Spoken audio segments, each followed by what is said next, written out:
mobil. Ya, matur sembah nuwun. Iya, Sa, matur suwun Mbak Elisa. Ya. Engko genti liyane. Ya. Aturke sapa iki, Mak? Iki ana sing saka grup Pordasi Pacitan. Oh iya. Pordasi Pacitan. Heeh, nyuwun gending caping gunung arep dibawani disalirani dhewe no. Ya. Disalirani dhewe karo diduetke karo Mbak Tatin. Oh iya. Ayo Tin. Iki engko kendangane digawe tayub. Oh iya. Sing ngendang iso ora. Tempiling ora iso.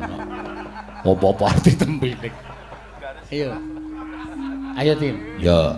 Ki eneng sing nyuwun duet karo sliramu. Heeh. Langgi pundi, Pak? Heh? Pundi tiange? Lah ya mbok kok pundi tiange. Kowe iki meduna sik kok men didueti. Oh, gitu. Ya, monggo. Saking Pordasi Pacitan. Oh iya. Oh, menika bapake. Nggih, monggo Mas ya. Nggih, mandhap mriki nggih, Pak. Mengko arep disawer. Iya.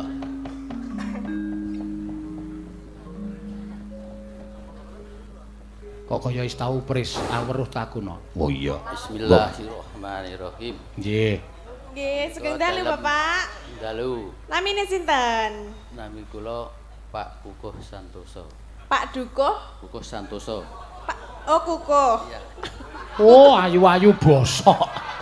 Lah Dukuh karo Kukuh meh padha lho. Ya ora kok aku saka kene krungu muni kukuh kok. Panjenengan asmane sinten? Lah panjenengan wae sing duet kene sinten pomeng waton nulis? Mboten teruse Mbak Tatin sinten apa namine? Oh, nggih, nami kula Tatin Lestari Handayani. Jenenge Sebeklo Segendongan. Nggih. Napa? Jenenge sampean Sebeklo Segendongan. Nah, artine napa? Ya artinya ya Sebeklo Segendongan. Sepikul Angkan jenenge wong telu. Sepikul segendongan. Menika kula badhe ngibur Bapak Kepala Polres Pacitan serta Bapak Kabak sudah dari Blitar ya Pak. Saya saudaranya Pak Gandhi yang melihara kudanya Pak Gandhi ya. Pada Bapak Roni dan pada Bapak Wakil Bupati Pak Sumbogo. Iya Pak, selamat malam. Nggih. Monggo Mbak, kula badhe bawa caping gunung. Nggih. Nggih, monggo mriki. Jengklengken mboten, Pak? Jenengan mriki. Jengklengaken. Oh nggih. Jengklengaken. Ya, monggo Pak Kukuh. Tintingane Pak. Rindingane Mas Getar. Saben bengi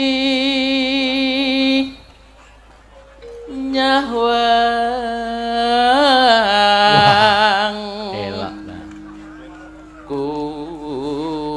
kunang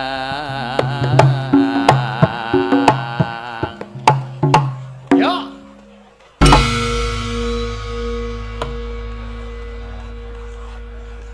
yen memajang amung nganggo janur kuning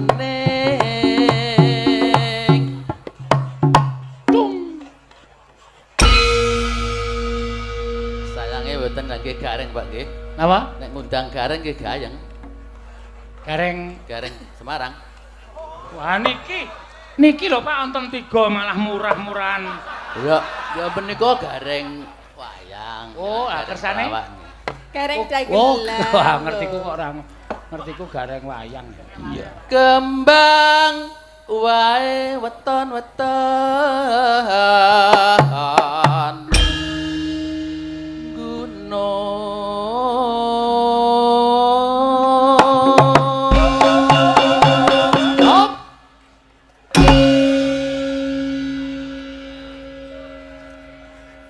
Pacitan Sarwi jenah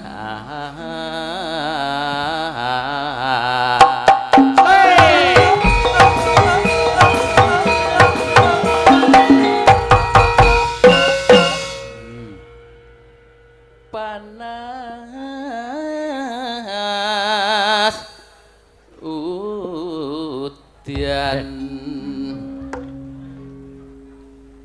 Monggo Pari Andien, Pak. Pripun, Pak? Ajeng pari Andien. Monggo, Nggih, monggo. monggo, Pak. Dikerjani kan Pari Oh. ini. Oh, nggih, Pun nggih. ini. Presiden ayo. Kula riyen nih, Pak nggih. Nggih. Mbak Pak Kukurien terus mengko sinden-sinden ngaten nggih. Nggih. Kayu sono digawe dipangan walang. Terus Pak Seno nggih. Nggih. pinter dalang. Wah, matur sembah nuwun. Pak Sino pinter ndalang. Niku ora guru ndalang tok le pinter. Dalang kondang malah Mbak. Oh, nggih. Monggo jenengan. Monggo Mbak Tiwi, yo. Mbak Elisa dari Bugis, Pak ya? Dari Sulawesi. Iya. Ayo Mbak Tiwi, Bu. Teman saya dulu banyak Bugis. Sik niki men parian riyen, Pak nggih. Ayo Pak, Marian Mbak. Nggih, Bapak miki mangke nek ajeng parian kajenge parian riyen, nggih. Mangke Iya. tekon Mbak Elisa mangke nggih. Maaf Pak, nuwun sewu. Monggo. Udan-udan Udan-udan rasane adem, rasane adem. mugi warga Pacitan Heeh. tansah ayem tentrem. Amin. Ya. Monggo Mbak Ika. Ana setan Oh. Terus? ning ngarepku, Heeh. Berarti aku.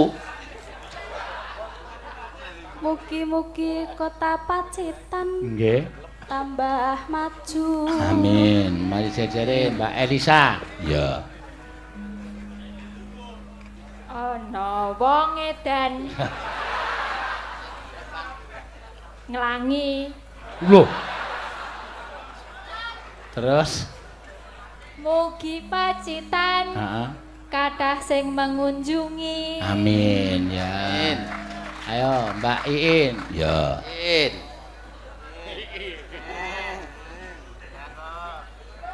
Tuku ketan Tuku ketan dicampur jamur, dicampur jamur. mugi Kabupaten Pacitan tansah makmur. Amin. Ayo ayo. Ya. Opek telo Loh. ning pinggir sawah, Terus? wayangan ing dalu menika Ah. kebak ing berkah. Amin. Ya. Mbak Neti. Heeh. Ngunduh rambutan Ngunduh rambutan akeh semute, akeh semute. mugi kota Pacitan Ya. makmur wargane. Makmur wargane. Ya, gampang. Terus Mbak Prastiwi Ning Magetan neng Magetan tuku semangka, tuku semangka. muga kota Pacitan Heeh. kondang saindenging nuswantara. Ya. Amin. Ya. Monggo Pak dilajeng Pak Kuko. Panasutan.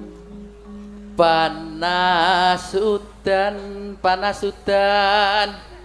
Aling-aling caping gunung. Ya. Monggo kanca-kanca, yuk. Misowa caping gunung. Iyalah ya Mas. Nadyan wadon sarwi-sarwi.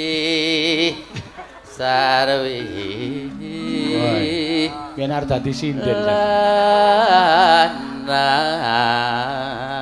Lanang inumane banyu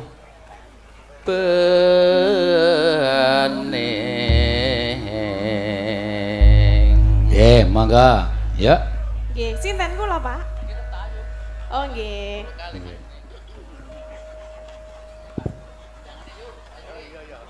Nggih.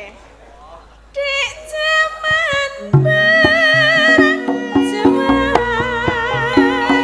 jerek kelingan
Nano Sakar bisa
Matur suwun Pak Kukuh. Nggih, matur suwun, Pak. Nggih, matur nuwun, Pak. Nggih. Ya, Tatin. Ya, lumayan Tin. Ya, mbangane. Pun Pak, mbah nuwun Pak Metro. Nggih, matur suwun Pak Kukuh. Nggih. Matur nuwun nggih, Bapak. Nggih. Anyunan lagu meneh iki nok. Ya, kula atas nami komunitas masyarakat wong cilik saking desa Cakra Kembang, Cokro Kembang, Kabupaten Pacitan. Ya. Nyuwun nunggeling lagon Semarang Endah. Ya. Ingkang tembang Mbak Ayu Sinden Idola. Wo ya. Simpang Limaria. Wo ya. Malah ikon Semarang. Lagon menika kula aturaken dumateng Pak Dr. Sujono Sastratmojo, mantan rektor lan pamonging budaya ing UNES. Mugi iki piyai saka ya wong cilik saking Cokro Kembang Pak Widodo Broto sejati. Ya. Ayo nok. Iki ana sing nyuwun kembang rawe sing nyekar Mbak sapa Tatin. Ya. Ning sing bawa men sedulurku lanang saka ngendi iki Nganjuk. Ya, Mas Nanang. Ya Nang, ndak ming dekem nang kono wae. Ya. Ya mesake iki. Tekan kene iki arep pentas. Lho, Tatin kok wis lunga iki kepiye iki? Wah, lah sinden Lah tak kira cenangan. sampun lho. Tak kira wis rampung anggere nampa dit kok wis rampung. Nampa dit ki urung karuan rampung. Lah terus piye? Engko neh ngono. Ayo Mas Nanang yo rene yo. Sini ya. Iki piyayi ora. Adabnya sana. Yo. Kei mic, kei mic. Jenengan arep kiwa apa tengen? Kei mic, sa, kei mic. Aja lemper kowe iki ora wong wuta kok ngapusi. Ya. Jenengan kiwa apa tengen? Manut. Kok manut? Piye? Oh, elek karo Mbak Tatin wis manut ta. Wah. Aku tak sengkene. Jenengan men cedak kalian Lah wis ora apa-apa wong ngene ya ketok kok. Waduh. Lah iya mulane ben luwih ketok ngono lho. Entah, iki wong wuta trenggleleng sak dunia iki. Iya, gayane melirik barang ngetok ora. Kan kene jam pira, Mas? Dah kula mriki berangkate numpak pedan motor niku apa sampai kula giat nih jam pinten mboten ningali jam kok ngebut niku. Oh, numpak motor. Nggih, kiambakan numpak Ora motor. cemplung kali ya. Dados pas tiang saratan niku nggelepot gara-gara kula niku wau. Weh, ya syukur. Ya, wah, adoh-adoh tekan kene. Nggih, niku wau kalih Mbah Sur niki lho, Pak Seno. Mbah Sur sapa? Dadi yang Pacitan mriki pun tiang mriki apal sedaya Mbah Sur. Oh, nggih. Itu kok teng pundi tiang mboten ate ketok ki mriki kok. Boten ngertos jenengan ten pundi tiyang ten pundi ngono. Kuwi nek upama wong waras tak tempiling wingi-wingi kok. Iya. Mbok sabar ngono lho ora. Aku kowe iki canggleleng ya kuwi. Iya. Nah, Mbah Sur kok mboten pati ketok, kowe iki ora pati ketok, ora ketok tetep padha wae peteng. Iya.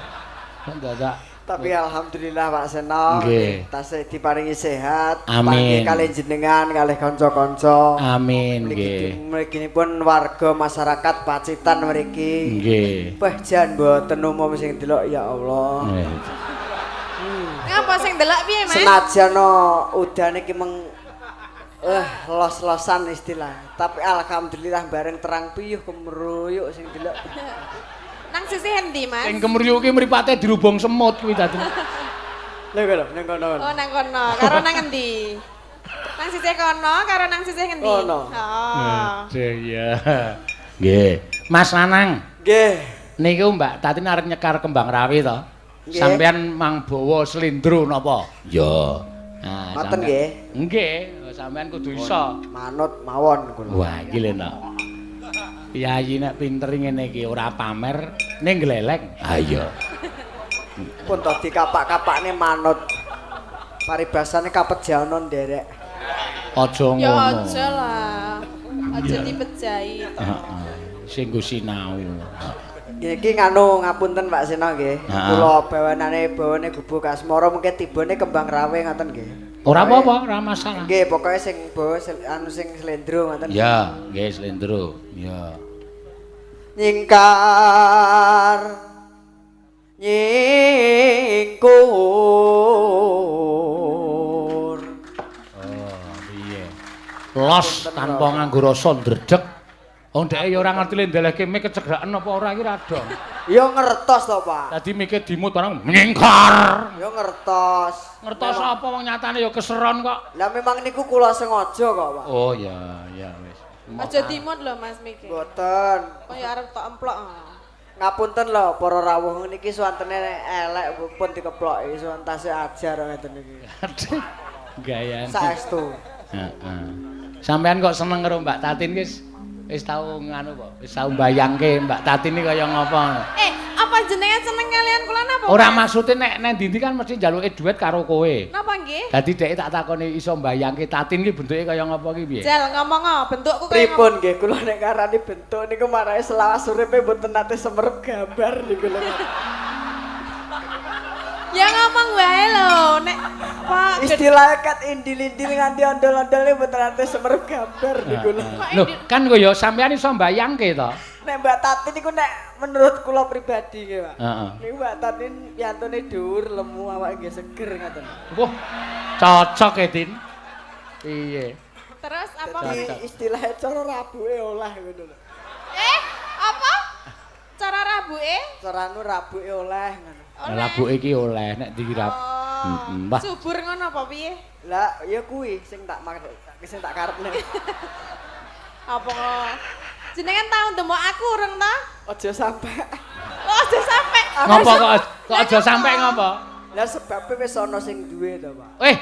Bojone ora melu, ora usah wedi. Ora lho. Mboten melu arane wong sakniki YouTuber niku sak pirang-pirang ya, Pak.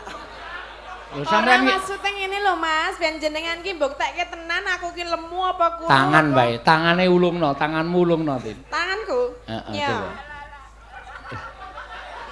Aku suwe-suwe wedi dhewe to, Tin. Lah kepiye ki? Wedi lek kliru.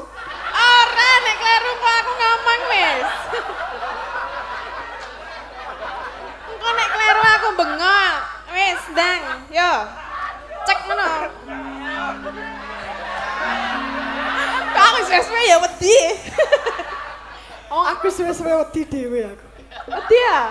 Wedi lek keliru, Tin. Ora lho, tak demokke tanganmu kene. Ya, nah, piye? Oh ya lemu awake. Nek jeneng lah piye?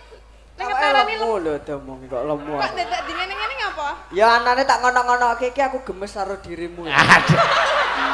Kula tak kira dengan cara seperti itu iso bedake lemu karo kurung no lho maksudnya. Bocah kok kaya ngono lho. Kok malah suka dengan dirimu?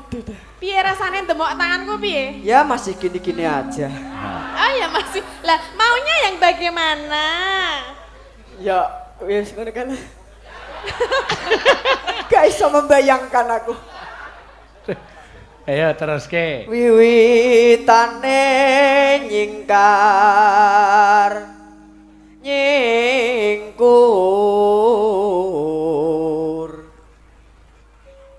lingsem yen mutan Neno. lelampahan kangka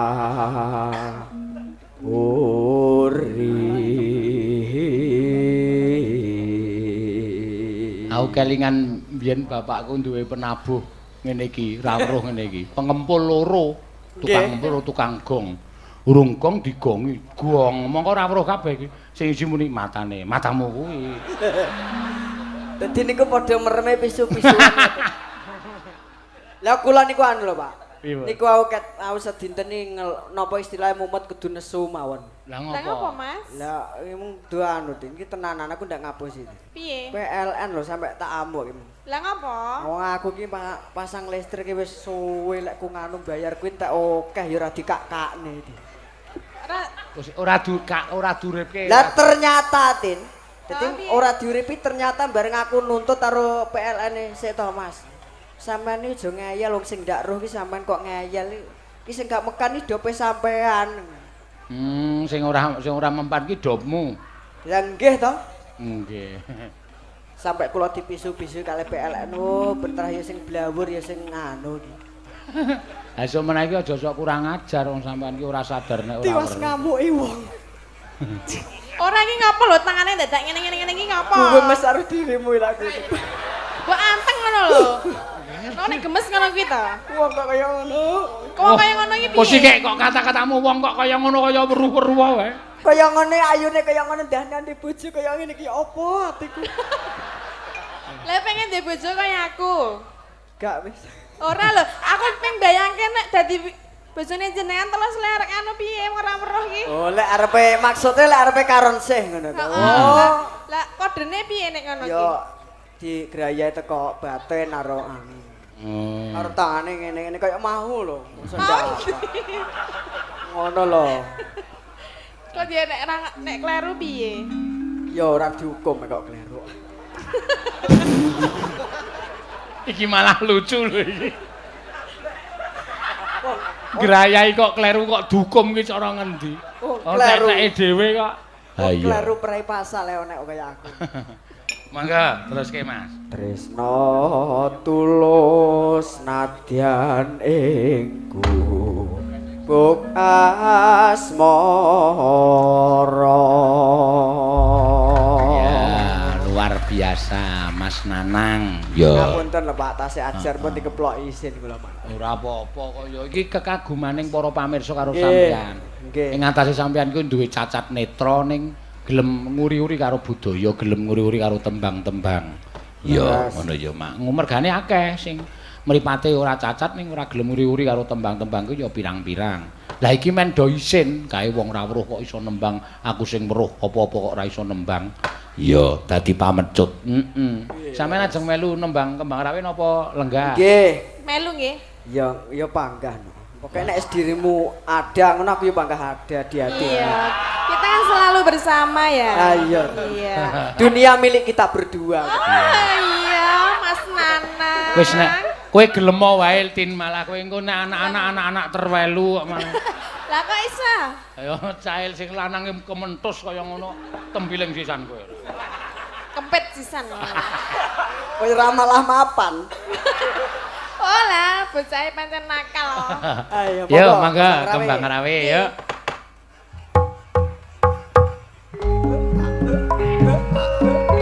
Joget, bokongi joget ki. Bokongi. Sai tangane, yo tangane.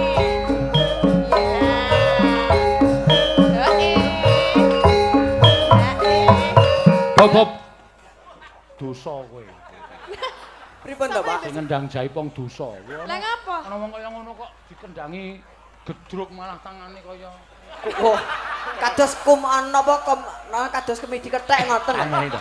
Iki rumangsane tangane wis ketok kaya nek wong ngene iki. Ning gandeng ora weruh dadi sak deling matian to. Yes pokoke intine obah ngoten Kan semuanya yo gelem obah ya. Kaya dosa kowe. Lah ngapa? Aku nggo dolanan wong cacat kok. Ora lah, aku pengen joget. Apa ngerti go jogete Mas Nanang iki kepiye ngono lho. Mboten saestu mboten damel anu. Memang pengen ngertos jajali wong ora weruh ki kaya ngopo nek joget ternyata kaya tikus anyang-anyangan joget kula ngoten. Ora lho Mas, apik lho jenengan tangane ya wis. Aku ora ngece lho, aku pokoke ora aku wedi. Mboten. Nggih. Yo, langsung wae kodenko kowe kurang ajar ora aku. Sing digedruke iki nek tatin tok wae wong kaya ngono kok digedruke ya ambyar. Yo, monggo. Oh.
Jejer nyekel tangane banjur banjur ngomongke aku tresno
sampun katur Pak Seno. Nggih. Kembang rawe. Nggih, Mas Nanang yo tak sangoni yo. Oh nggih. Nah, iya kok yo. Sampai yo aduh-aduh tekan saka mbok yo njaluk dituntun kok le aleman to. Lah mpun apal niki ta, Pak? Nggene teng mriki kok. Lah mpun apal kok. Njaluk dituntun mengke ngalem mengke. Yo, jampani. Nggih. Ah, gene kleru. Kok ora tak ketok ta, Pak? Pokoke nek urung kecekel dhewe ra tak kekke pokoke. Ayo ben berusaha. Ayo. Ayo teng mriki. Mas tak dudui apa piye, Mas? Aja ndak dijaluk, tatinku mung jaluk nek anu. Ora kok ngonone aku golek sampean dudui terus kabeh no iki. Wah, yo. Yo, Pak. Nya. Nggih, matur nembah nuwun Pak Seno. Nggih. Mugi-mugi sehat, Amin. tanggapane laris, Amin. waras sak yoga-yogane sehat sedaya. Nggih. Maksudnya waras sehat ngono lho. Lah sindene ra mbok dongake. Oh, sindene yo panggah, Panggah. ora lali panggah muga-muga mundak lemu-lemu kabeh. Ki khususe Bu, sapa mung Bu Prasti nggih Pak Seno. Prastiwi. Mbok-mbokane sindene weh. Kula ningali teng YouTube niku jan wong kok panggah payu. Jenengan delok Bu Pras piye? Beh, jan Bu Prasti lover weh. Masa Allah. Jenengan nggih seneng kalih Bu Pras. Ya ndak ta umure wis punjul 50 punjul umurku sik anu kok. Ngene Oh, kaya ngerti-ngerti ya 50 pira? Pinten 57 no. Ayo ngarani ora lagi baru ulang tahun 52. 52 nggih. Nah, nggih. Matur Menggah Mas nuwun, Mas Nanang, Nggih. sembah nuwun nggih. Nggih. Nah, Iki ditulungi ra? Ora, ya wis karepmu luweh kono. loh kok tetengok nang ngarep sego iki piye kuwi? Lah, nabrak dus. Pun. Oh iya senengane bebeda. Nggih. Seneng lah. Kula sampun, Pak. Wes, piyayi sing ora tau rendah diri, ya selalu bersemangat, ya. Nadyan panjenengane diparingi cacat ora iso nyumurupi karo kaya awake dhewe kuwi ning panjenengane semangat luar biasa. Ya, atine sabar. Lah kuwi sing wajib dicontoh. Oke lho sing wong genep panca indriyane disuwarani dijak gojek sithik ora iso nampa, anane ming nesu atine kuwi ya pirang-pirang. Ya. Ning kesabarane Mas Nanang ki wajib dicontoh, dunekke piye wae dheweke ora duka, ora nesu. Ya. Dunekke ora weruh lan sak liya-liyane wong nyatane ya ora weruh tenan. Ya. Dadi ora ana sing iso dienggo selak. Mula ya anane ming sarwa nampa sarwa nrima. Ya.